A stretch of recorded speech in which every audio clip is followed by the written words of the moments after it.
마야 안젤로의 딸에게 보내는 편지. 나는 미주리주 세인트루이스에서 태어났지만 3살 때부터 아칸소주의 스탬프스에서 할머니인 애니 핸더슨, 아버지의 동생인 윌리 삼촌, 내 유일한 형제인 벨리 오빠와 함께 살았다. 그러다 13살 때 샌프란시스코에 사는 어머니에게 갔고 나중에는 뉴욕에서 공부했다. 나는 지금까지 파리, 카이로, 서아프리카와 미국 전역을 오가며 살았다. 여기까지는 사실이다. 그런데 아이 입장에서 사실이란 제 이름은 조니 토머스입니다. 우리 집은 센터가 220번지입니다. 라는 문장처럼 그저 외워야 하는 말들에 불과하다.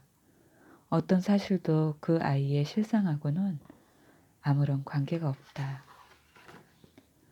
어린 시절을 보낸 스탬프스에서 내 현실은 복종에서 벗어나려는 몸부림의 연속이었다.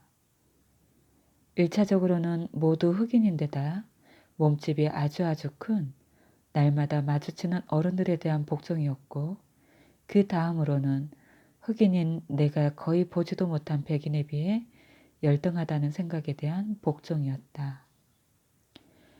무슨 이유에서인지 나는 나보다 잘난 사람은 우리 오빠뿐이라고 생각했다.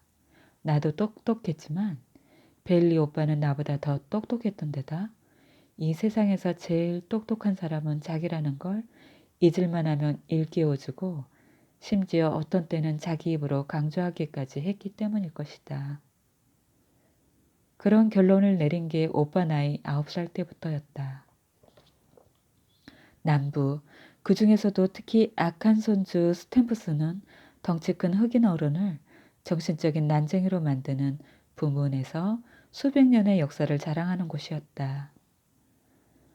아무리 가난한 집 아이라도 백인이면 주변에 칭찬이 자자하지만 흑인이면 나이가 많아도 그냥 이름으로 부르거나 자기가 만든 별명으로 부를 수 있었다. 토머스 울프는 미국 역사상 가장 위대한 걸작의 제목을 통해 그대 다시는 고향에 가지 못하리라고 경고한 바 있다. 그 작품은 재미있게 읽었지만 제목에는 절대 동의할 수 없다. 나는 오히려 고향을 떠날 수 있는 사람은 없다고 믿는 쪽이다. 사람들은 고향의 그림자와 꿈과 두려움 그리고 환상을 살갗 속에 한쪽 눈초리에 또 어쩌면 깃볼 연골 속에 놓고 다닌다. 고향이라는 그 유년기의 영역에 실제로 거주하는 사람은 어린아이뿐이다. 부모, 형제, 이웃은 왔다가 사라지는 그곳의 유일한 자유시민인 어린아이 주변에서 이해할 수 없는 이상한 일들을 저지르는 정체불명의 유령들이다. 어린 관찰자에게 지형은 아무 의미도 없다. 남서부에서 자란 아이에게 사막과 뻥 뚫린 하늘은 자연스러운 풍경이다. 엘리베이터가 있고 지하철이 덜컹거리고 수백만 명이 사는 뉴욕이나 야자수와 태양과 해변으로 유명한 플로리다 남동부에 사는 아이들에게 바깥 세상은 예전에도 그랬고 현재도 그렇고 앞으로도 그럴 것이다. 그 바깥 세상은 바꿀 수가 없다. 그렇기 때문에 아이는 자기 외에는 아무도 살지 않고 아무도 들어올 수 없는 자기만의 공간을 찾게 된다. 장담하건대 온전한 어른으로 성장하는 사람은 거의 없다. 우리는 주차 공간을 찾고 신용카드를 신주타지처럼 떠받든다. 결혼을 하고 감히 아이를 낳고 하는 것을 어른이 되는 과정이라고 말한다. 하지만 그건 나이를 먹는 과정일 뿐이다. 우리는 몸과 얼굴에 세월의 흔적을 축적하지만 진정한 우리, 그러니까 우리 안에 있는 어린아이는 아직도 순진무구하고 목련처럼 부끄러움이 많다. 우리 모두 겉으로는 세상 물정 다 아는 것처럼 세련되게 행동한다. 하지만 가장 큰 위안을 얻는 것은 내면으로 들어가 내 것이라고 말할 수 있는 단 하나의 공간, 바로 고향을 찾을 때일 것이다. 베푼다는 것은 천성적으로 인심 좋은 사람을 상대로 자선사업에 대해 말하려니 독실한 성가대원들에게 열정적으로 설교하는 목사가 된 듯한 기분이다. 그럼에도 불구하고 용기를 내는 이유는 가끔은 성가대원들에게도 사기를 북돋아주고 그 헌신적인 자세에 감사의 뜻을 전할 필요가 있기 때문이다.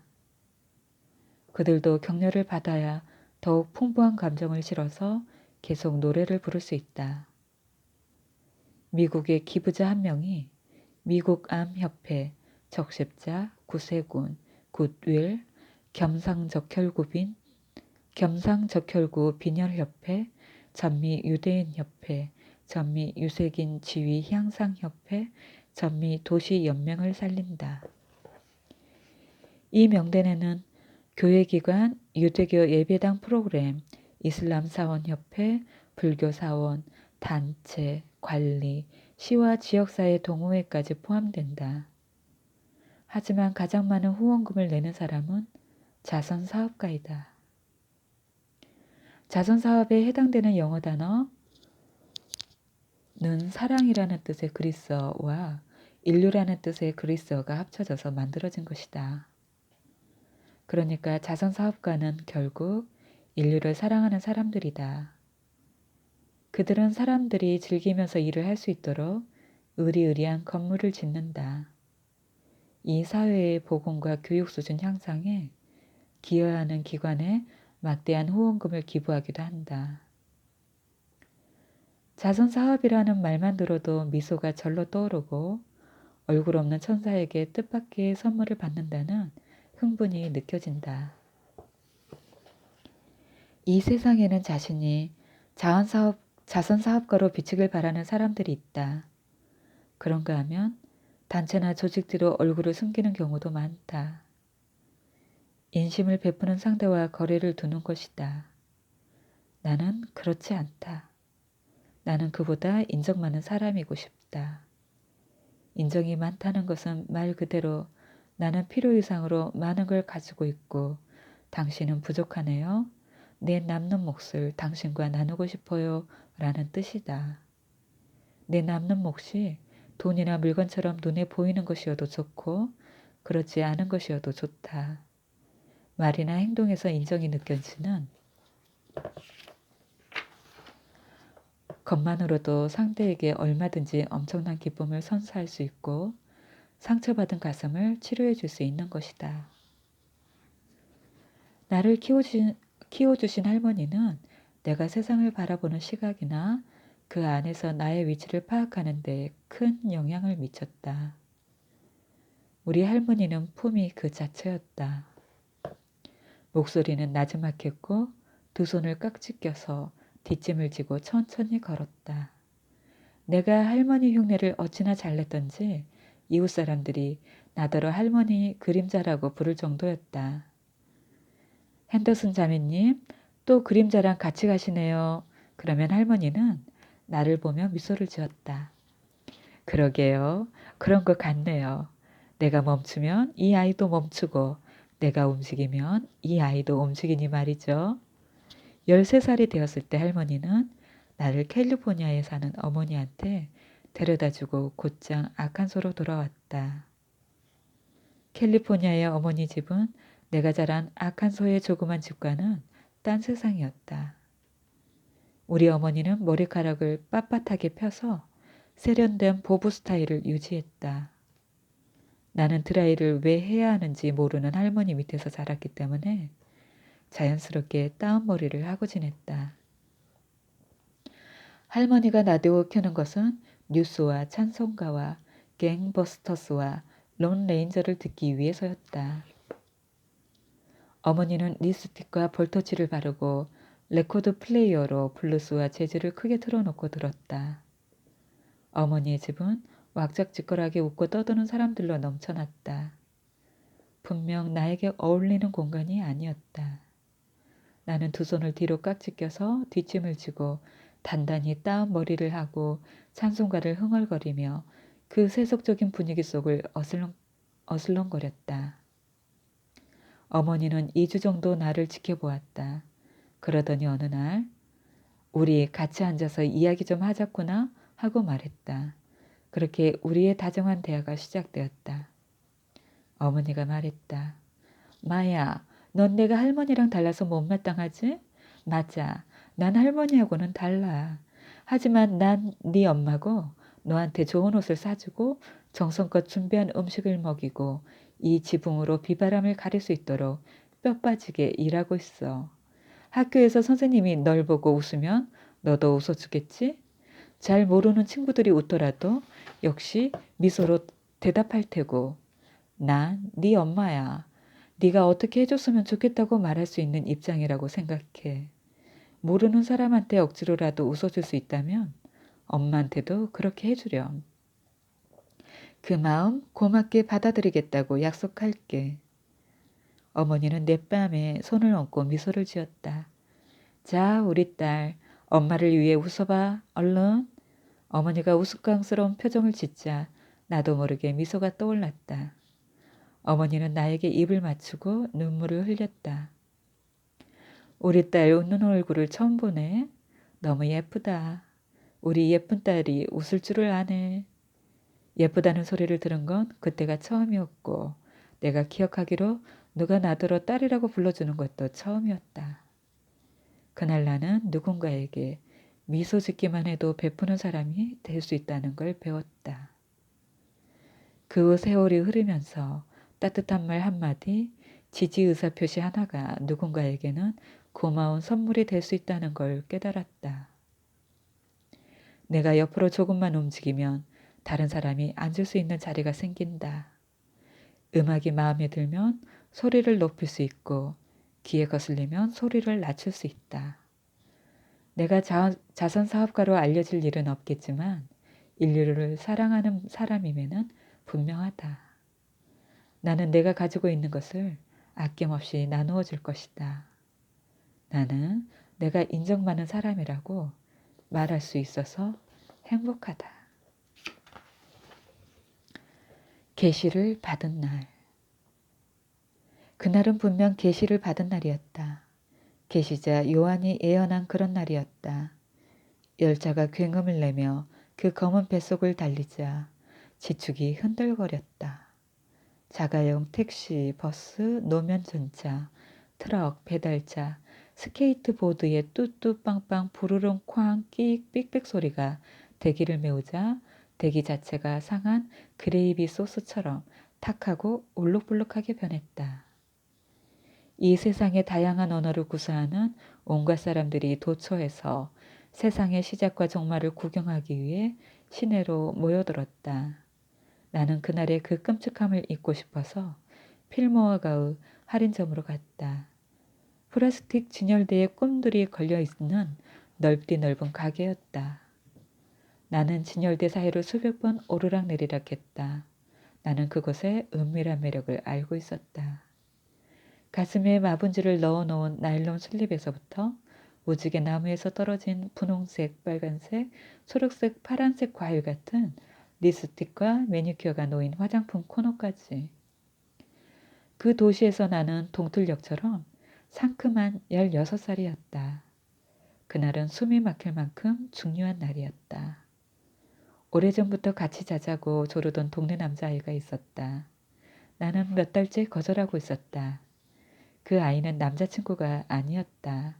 심지어 우리는 데이트를 한 적도 없었다. 내가 내 몸의 배신을 알아차린 건 그 무렵이었다. 목소리는 굵고 허스키해졌고 거울에 비친 알몸에선 여성의 곡선미가 드러날 기미가 전혀 보이지 않았다. 키는 이미 180cm였고 가슴은 납작했다. 남자와 성관계를 가지고 나면 말을 안 듣는 내 몸이 어른스럽게 변하고 제대로 반응할지도 모른다는 생각이 들었다. 그날 아침 나는 남자아이의 전화를 받고 승낙했다. 그는 주소를 알려주면서 8시에 만나자고 했고 나는 알았다고 대답했다. 그곳은 친구에게 빌린 아파트였다. 문가에서 그를 본 순간 나는 잘못된 선택을 내렸다는 걸 깨달았다. 우리는 다정한 말을 주고받지도 따뜻하게 서로를 어루만지지도 않았다. 그가 데려간 침실에서 우리는 옷을 벗었다.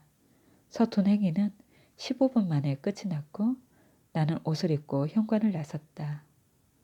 서로 작별 인사를 나눴는지 어땠는지는 기억나지 않는다. 다만 길을 걸어가는데 정말 이것으로 끝인지 궁금했고 오랫동안 욕조에 몸을 담그고 싶은 마음이 간절했던 생각은 난다. 나는 실제로 목욕을 했다. 하지만 이것으로 끝이 아니었다. 그로부터 9달 뒤에 나는 예쁜 아들을 낳았다. 아들 덕분에 나는 스스로 인생을 개척할 용기를 얻었다. 나는 아이에 대한 소유욕을 버리면서 아이를 사랑하는 법을 터득했고 아이 스스로 배울 수 있도록 가르치는 법을 터득했다. 40여 년이 지난 지금 멋진 남자로 자란 그 아이, 다정한 남편이자 아버지, 훌륭한 시인이자 뛰어난 소설가, 책임감 있는 시민이자 이 세상에서 가장 근사한 아들로 자란 그 아이를 보면서 나는 그 아이를 내게 보내주신 조물주에게 감사한다. 아주 오래전 계시를 받은 그날이 내 인생 최고의 날이었다. 할렐루야. 아이를 낳는 것에 관하여 베일리 오빠는 임신 사실을 어머니에게 알리지 말라고 했다. 어머니가 알면 학교를 못 다니게 할 거라면서 나는 졸업을 코앞에 두고 있었다. 오빠는 어머니가 새아버지와 함께 알래스카의 놈에서 운영하는 나이트클럽 일을 보고 샌프란시스코로 돌아오기 전에 고등학교 졸업장을 따놓으라고 했다. 새아버지의 생일이기도 한 전승기념일에 나는 졸업장을 받았다. 그날 아침 새아버지는 내 어깨를 두드리며 이렇게 말했다. 이제 다 커서 훌륭한 아가씨가 됐구나. 나는 속으로 중얼거렸다. 그럼요. 이제 임신 9개월하고 일주가 되었는걸요. 새아버지의 생일과 나의 졸업과 우리나라의 승리를 축하하는 화기애애한 저녁 식사를 마치고 나서 나는 아버지의 베개에 쪽지를 남겼다. 아빠, 우리 가족을 부끄럽게 만들어서 죄송해요. 저 임신했어요. 그날 밤 나는 잠을 이루지 못했다. 새벽 3시쯤 아버지가 침실로 들어가는 소리가 들렸다. 그런데 아버지는 곧바로 내 방문을 두드리지 않았다. 나는 아버지가 쪽지를 읽었을지 궁금했다. 잠을 자기는 틀린 일이었다. 아침 8시 30분 아버지가 내 방문 앞에서 말했다. 얘야, 내려와서 같이 커피 마시자. 그건 그렇고 쪽지는 읽었다. 멀어져가는 아버지의 발소리에서 내 심장 뛰는 소리가 더 크게 들려왔다. 아래층 식탁에서 아버지가 말했다. 엄마한테 전화를 하마. 얼마나 남았니? 3주 남았어요. 내가 대답했다. 아버지는 미소를 지었다. 엄마가 오늘 당장 올 거다. 그때 내 심정은 초조하고 겁이 났다는 말로는 표현이 안 될 정도였다. 해가 떨어지기도 전에 예쁘장하고 아담한 우리 어머니가 집으로 들이닥쳤다. 어머니는 입을 맞춘 다음 나를 훑어보았다. 3주보다는 더 있어야 할 것 같은데? 아니에요. 지금 9개월하고 일주예요. 아이 아빠가 누구니? 어머니가 물었다. 나는 사실대로 말했다. 그 애를 사랑하니? 어머니가 물었다. 아니요. 그 애는 너를 사랑하니? 아니요. 같이 잔 남자는 그 애뿐이었고 그것도 딱 한 번뿐이었어요. 세 사람의 인생을 망칠 필요가 뭐 있겠니? 우리 집안에 아주 예쁜 아기가 태어나겠구나. 어머니는 자격증이 있는 간호사였다. 진통이 시작되자 어머니는 면도를 해주고 분을 뿌린 다음 나를 병원으로 데려갔다. 의사는 아직 도착하지 않은 상태였다. 어머니는 간호사들에게 자기소개를 하고 당신도 간호사 자격증이 있으니 출산을 돕겠다고 했다. 어머니는 분만대 위로 올라와서 나더러 다리를 구부리라고 했다. 그런 다음 내 무릎을 어깨로 받치고 야한 이야기를 들려주었다. 진통이 찾아올 때마다 어머니는 야한 이야기의 하이라이트를 이야기했고 그 말에 내가 웃음을 터뜨리면 어머니는 힘을 주라고 말했다. 드디어 아이의 머리가 보이기 시작하자 자그마한 체구의 우리 어머니가 분만대 밑으로 뛰어내려가 아이를 보면서 큰 소리로 외쳤다. 이제 나온다. 머리가 까만색이야. 까만색이 아니면 무슨 색일 거라고 생각하신 걸까? 어머니가 아이를 받았다. 어머니는 간호사들과 함께 아이를 씻기고 강보로 싸서 나한테 데려왔다. 내 아가 여기, 예쁜 아가 여기 있다. 아버지는 어머니가 집으로 돌아왔을 때 어찌나 피곤해 보이던지 내 쌍둥이라도 낳은 사람 같았다고 했다. 어머니는 손자를 자랑스러워했고 나도 자랑스러워했다. 나는 용감하고 애정이 넘치고 훌륭한 할머니가 이끄는 헌신적인 집안에서 아이를 낳은 것을 조금도 후회하지 않았다. 그래서 나도 내가 자랑스러웠다. 우연이었을까, 필연이었을까? 그의 이름은 마크였다. 그는 키가 크고 체격이 좋았다. 만약 그의 훌륭한 외모를 말에 비유한다면 캐나다 기마경찰대원을 모두 태울 수 있을 정도였다. 그는 텍사스에서 태어났고 디트로이트에서 일자리를 구했다. 그곳에서 돈을 모아 코치에게 훈련을 받고 권투선수가 될 계획이었다. 그러다 그만 자동차 공장의 기계에 오른손가락 3개가 잘리면서 그 꿈이 물거품이 되었다. 나를 만났을 때 그는 그 이야기를 하면서 그래서 2손가락 마크라고 불린다고 설명해 주었다. 꿈이 뒤로 미루어진 것을 억울해하는 기미는 전혀 없었다. 그의 말투는 부드러웠고 내가 자기 새방으로 놀러갈 수 있도록 종종 아이 맡기는 비용을 대주었다. 그는 더할 나위 없이 훌륭한 남편감이었다. 천천히 사랑을 나눌 줄 아는 연인이었다. 그 사람 옆에 있으면 마음이 놓이고 든든했다.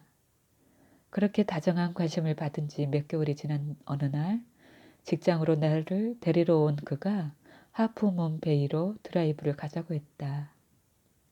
그가 절벽 위에 차를 세우자 창문 너머로 물결에 일렁이는 은색 달빛이 보였다. 차에서 내렸을 때 그가 말했다. 이쪽으로 와봐. 나는 얼른 그쪽으로 다가갔다. 너, 나 몰래 다른 남자 만나고 있지. 그가 말했다. 그 말에 나는 웃음을 터뜨렸다. 그렇게 한참 웃고 있는데 그의 손이 날아왔다. 그리고 숨 돌릴 겨를도 없이 이번에는 2주먹이 내 얼굴을 강타했다. 쓰러지는데 눈앞에 별이 보였다. 정신을 차리고 보니 나는 바위에 거의 알몸으로 기대어 있었다. 그는 널빤지를 손에 들고 울고 있었다. 그렇게 잘해줬는데 이 형편없는 사기꾼의 더러운 여자 같으니 그에게 걸어가고 싶었지만 다리가 말을 듣지 않았다. 그때 그가 널빤지로 내 뒤통수를 내리쳤다. 나는 정신을 잃었다. 그는 내가 정신을 차릴 때마다 울면서 또 때렸고 나는 계속 정신을 잃었다. 그 후 벌어진 몇 시간 동안의 일은 사람들로부터 들은 이야기를 그대로 전하는 수밖에 없다. 그 후 벌어진 몇 시간 동안의 일은 사람들로부터 들은 이야기를 그대로 전하는 수밖에 없다. 마크는 나를 자동차 뒷자리에 태우고 샌프란시스코의 아프리카계 미국인 지역으로 갔다. 그런 다음 베티르우 치킨집 앞에 차를 세우고 단골 몇을 불러 내 모습을 보여주었다. 뒤통수 치는 계집에겐 이런 식으로 본때를 보여줘야 해. 그들은 내 몰골을 보고 나서 다시 식당 안으로 들어갔다. 그리고 마크가 자기 차 뒷자리에 비비언의 딸을 태우고 있는데 죽은 것 같다고 베티루에게 전했다. 어머니와 절친한 사이였던 베티루는 즉시 어머니에게 연락했다. 그런데 아무도 마크가 어디에 살고 어디에서 일하는지 심지어 그의 성이 무엇인지도 알지 못했다. 당시 어머니는 당구장과 도박장을 운영하고 있었고 베티루는 경찰에 아는 사람이 있었기 때문에 두 사람은 마크를 찾아내는 건 시간 문제라고 생각했다. 어머니는 샌프란시스코에서 손꼽히는 보석 보증인과 절친한 사이였다. 그래서 그쪽으로 전화를 걸었다. 하지만 보이드 푸치넬리의 파일에는 마크도 두 손가락 마크도 없었다.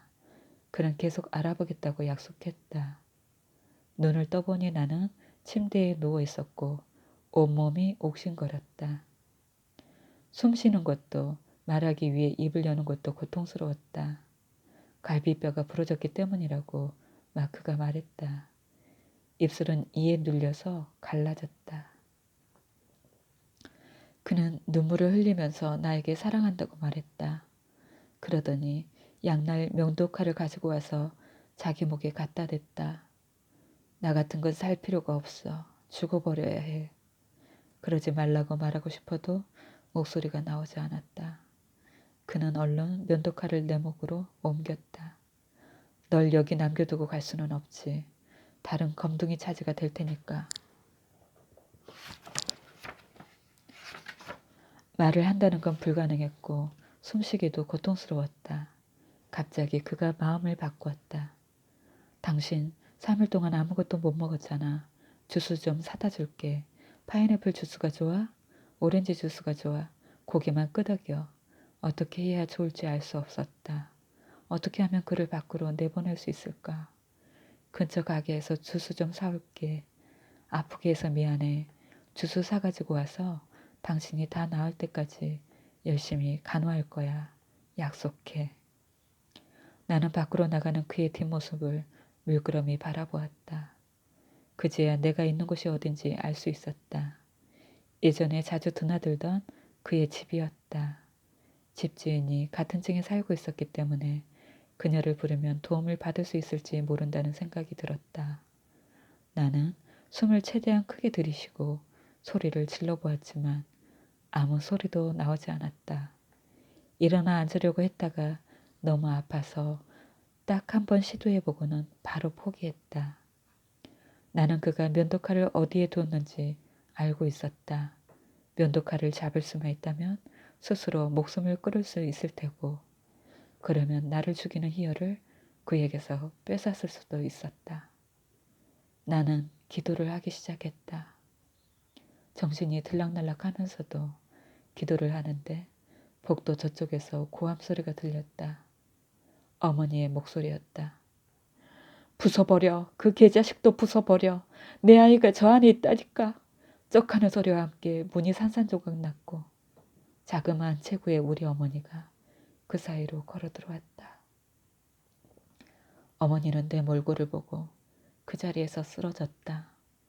나중에 어머니는 살아오면서 기절한 건 그때가 처음이자 마지막이라고 털어놓았다. 얼굴은 2배로 퉁퉁 붓고 이는 입술 속으로 파고든 내 몰골을 어머니는 감당할 수 없었다. 그 충격으로 쓰러진 것이었다. 어머니의 뒤를 이어 덩치 좋은 남자 셋이 들어왔다. 그중 2명의 도움을 받아 어머니는 정신을 차리고 비틀거리면서 일어났다. 어머니가 2 사람의 부축을 받으며 내게로 걸어왔다. 아가야, 아가야, 정말 미안하구나. 어머니가 건드릴 때마다 나는 움찔했다. 구급차를 부르마. 그 개자식은 죽여버릴 거야. 미안하다.